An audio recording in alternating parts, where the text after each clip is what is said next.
नमस्कार, मैं हूं संजय शर्मा। आप देख रहे हैं 4 PM न्यूज नेटवर्क। साहेब कमाल करते हैं। जब परेशान होते हैं तो तुरुप का इक्का निकालते हैं और तुरुप के इक्के से जो चाल चलते हैं वो भी लाजवाब होती है। साहेब की तरकश में कई तीर हैं। इस बार गुजरात चुनाव साहेब को परेशान कर रहा है। साहेब दुखी हैं, छोटे साहेब दुखी हैं, दोनों गुजरात में डेरा डाल रहे हैं।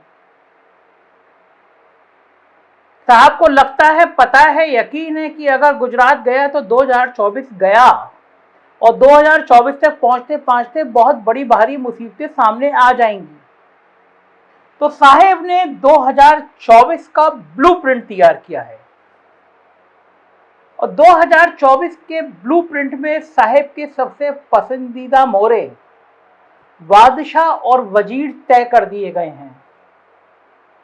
साहेब ने शतरंज की चौसर बिछा दी है, पासे फेंक दिए हैं। बादशाह हैं ओवैसी और वजीर हैं मायावती। तो बादशाह खड़ा रहेगा, चाल चलेगा, वजीर बचाएगा और पाजी पलटेगा। ये प्रयोग साहेब पहली बार नहीं कर रहे हैं, कई जगह ये प्रयोग हो चुका है। उत्तर प्रदेश का पिछला चुनाव उदाहरण है जब मोहतरमा मायावती ने बीजेपी की खुलेआम, मैं खुलेआम इसलिए कहूंगा, सबको पता था कि बीएसपी खेल क्या कर रही है और साहेब के पक्ष में, साहेब की पार्टी के पक्ष में बीएसपी ने जो खेल किया वो किसी को सपने में अंदाजा नहीं था इतना हिट हो जाएगा। उत्तर प्रदेश में बीजेपी की सरकार बन गई। मैडम ने सोचा नहीं कि उनकी पार्टी का क्या होगा, बोर्ड शिफ्ट हो गया बीजेपी में और हुकूमत बन गई। बिहार की राजनीति ने पूरे देश में भूचाल ला दिया है। नीतीश कुमार के पाला पलटने के बाद, पाला बदलने के बाद बीजेपी में मायूसी है, निराशा है और विपक्ष बम बम है, खुश है। बिहार में 2 सीटों पर उपचुनाव थे, मोकामा और गोपालगंज। छोटे साहेब ने चिराग पासवान पर दांव लगाया, मोकामा में लगातार प्रचार कराया। बाहुबली अनंत सिंह वहां से चुनाव लड़े थे, लेकिन सजा होने के बाद उनकी पत्नी लड़ रही थी। चिराग पासवान जुट गए हनुमान की तरह, उनसे कहा गया हम तुम्हें केंद्र में मंत्री बना देंगे, बस गोपालगंज जिताओ। चिराग पासवान मेहनत करते रहे, बीजेपी ने बहुत जान लगाई, लेकिन अनंत सिंह की पत्नी एक लंबे मार्जिन से चुनाव जीत गई।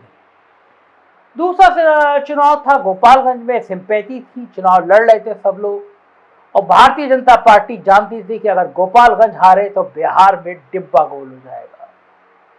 जो हालात बन रहे थे वो गोपालगंज का चुनाव आसान नहीं था, फंस गया था। लेकिन फिर यहाँ बादशाह और वजीर उतरे। बादशाह ने कहा हजूर हम हैं और वजीर ने कहा हजूर हम भी हैं। ओवैसी के प्रत्याशी को लगभग 12,000 और बहन जी के प्रत्याशी को 8,000 वोट मिले, यानी दोनों ने 20,000 वोट हासिल किए और भारतीय जनता पार्टी के प्रत्याशी सिर्फ 1200 वोटों से चुनाव जीत गए। अगर ओवैसी और मायावती जी के प्रत्याशी जोड़ दो तो 20,000, जीत का अंतर सिर्फ 1200। तो ये बादशाह और वजीर का प्लान अब देश भर में बनाया जा रहा है। ओवैसी साहब ने कह दिया कि हम गुजरात में भी लड़ेंगे, हम कर्नाटक में भी लड़ेंगे, हम मध्य प्रदेश में भी लड़ेंगे और हम राजस्थान में भी लड़ेंगे। बिहार में ओवैसी साहब पहले लड़े, काफी सारी संख्या में सीटें ओवैसी साहब के प्रत्याशियों की बदौलत बीजेपी ने जीती। बीजेपी भी नमक का हक अदा करती है। जब हैदराबाद म्युनिसिपैलिटी कॉर्पोरेशन के चुनाव होते हैं, छोटे से चुनाव होते हैं, तो गृह मंत्री अमित शाह जाते हैं, उत्तर प्रदेश के मुख्यमंत्री योगी आदित्यनाथ जाते हैं। मतलब हैदराबाद म्युनिसिपल कॉर्पोरेशन का चुनाव इतना बड़ा बना दिया जाता है कि अंतर्राष्ट्रीय स्तर पर उसकी गूंज होने लगती है कि म्युनिसिपल कॉर्पोरेशन का चुनाव जिताने के लिए बीजेपी को दिल्ली से अमित शाह और योगी आदित्यनाथ आए हैं। सबसे बड़ा ओवैसी को दुश्मन बनाते हैं। वो कहते हैं कि ओवैसी बहुत खलनायक हैं और यही नायक और खलनायक का खेल चाहते हैं टीवी चैनल गोदी मीडिया दिखाता रहे। वो तो कहते हैं हजूर जो तुमको पसंद हम वही बात करेंगे। टीवी चैनल दिन भर ओवैसी को दिखाते हैं, मुस्लिम वोटों का बंटवारा होता है और बीजेपी की बल्ले बल्ले होती है। अब यह प्लान किसी से छुपा नहीं। साहब जानते हैं कि गुजरात में हालत पतली है। लोग मान रहे थे आम आदमी पार्टी सिर्फ कांग्रेस के वोट काटेगी, लेकिन ऐसा नहीं हो रहा।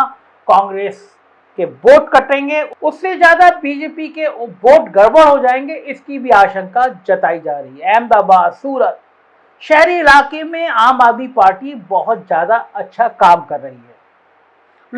लोग अट्रैक्ट हो रहे हैं। मुफ्त बिजली, मुफ्त पानी, और ये शहरी वोट है, ये बीजेपी का वोट है। गुजरात में बीजेपी बहुत कंफर्ट हालत में हो ऐसा भी नहीं है। 2007 के चुनाव में भारतीय जनता पार्टी को 49 और कांग्रेस को 38, यानी बीजेपी को 49 और कांग्रेस को 38% वोट मिले थे। 2012 में फिर बीजेपी का 1% वोट कम हुआ 48 और कांग्रेस का 1% बढ़ा 39। 2017 में फिर 2007 जैसी स्थिति, बीजेपी 49 और कांग्रेस 41, यानी बीजेपी का जो वोट है वो 48-49 के आसपास स्थिर है। और 2007 के बाद से कांग्रेस अपना 2-3% वोट बढ़ा रही है, पहले 38, फिर 39 और फिर 41।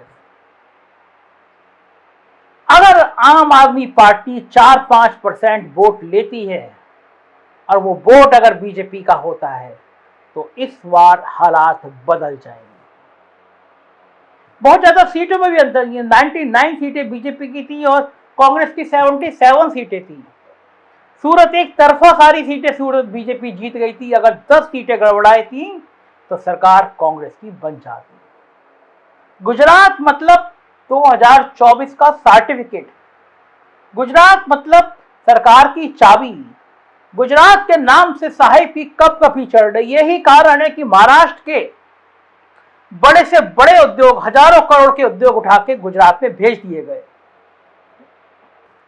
महाराष्ट्र में नाराजगी है। हजारों लाखों नौकरियां जो महाराष्ट्र के लोगों को मिलती, वो उद्योग चले गए तो नौकरियां खत्म हो गई।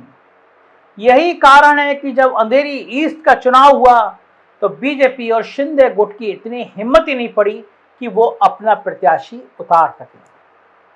वह नया तरीके की बीजेपी के और शिंदे के गुरुओं ने कहा कि वहां पे नोटा में वोट डाल दो। उद्धव का कैंडिडेट जीता और सेकंड नंबर पर नोटा रहा। 12,000 वोट नोटा को मिले। उद्धव ठाकरे ने कहा अगर बीजेपी लड़ती तो उसको भी 12,000 वोट मिलते। लोग नाराज हैं। आप देखिए महाराष्ट्र के हालात क्या हैं।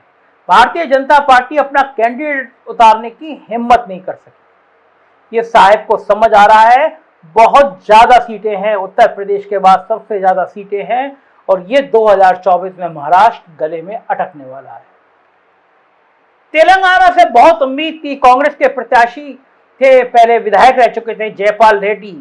बताया जाता है कि हजारों करोड़ के आदमी हैं, ईडी का नोटिस पहुंचता है, पसीने आ जाते हैं, तुरंत कांग्रेस छोड़ के बीजेपी ज्वाइन करते हैं, उपचुनाव होता है लेकिन हार जाते हैं। तोड़ो अभियान, फिर जोड़ो अभियान, लेकिन फिर भी हार जाते हैं। तो जाहिर है ऐसी स्थितियों में, ऐसे हालातों में साहब का ब्लूप्रिंट है कि फिर वह ओबीसी को तैयार किया जाए। उत्तर प्रदेश में भी लोकसभा की सभी सीटों पर ओबीसी को लड़ाया जाए। बहन जी को सीबीआई और ईडी का डर दिखाया जाए।